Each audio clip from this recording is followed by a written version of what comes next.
土耳其民间组织呼吁中国关闭集中营。为了引起对中国在东突厥斯坦的集中营的注意，人权与自由人道主义援助基金会、人权与正义运动等非政府组织聚集在人权与自由人道主义援助基金会总部举行了新闻发布会。新闻发布会上，各组织对中国在东突厥斯坦的集中营表示关注，并批评中国的打压行为。另一方面，在日本，数百人上街举行示威活动，以抗议中国侵犯维吾尔人人权行为。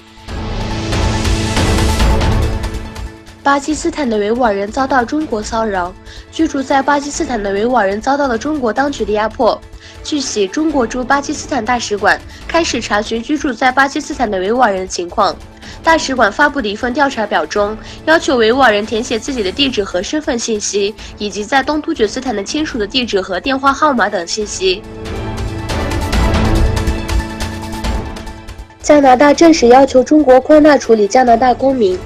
加拿大毒贩在中国终身被判死刑一事引发加拿大政府关注。加拿大敦促中国对被判处死刑的加拿大人谢伦伯格宽大处理。加拿大外长方辉兰告诉记者，加拿大外交部已和中国驻加大使通话，请求中国宽大处理谢伦伯格。美国关于中国军事力量的报告中关注非洲。美国五角大楼发表《中国全球扩张对美国防务影响评估报告》，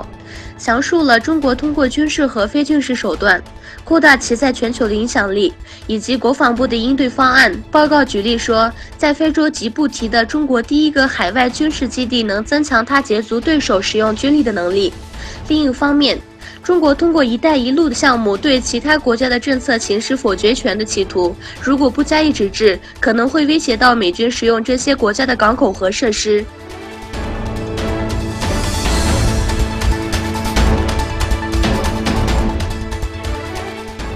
马来西亚重审关于以色列选手的决定。马来西亚外长塞福丁重审，禁止以色列游泳选手参加一场在马来西亚境内举办的比赛。塞福丁也说，人口以穆斯林为主的大马往后不会办理任何以色列会参与的活动。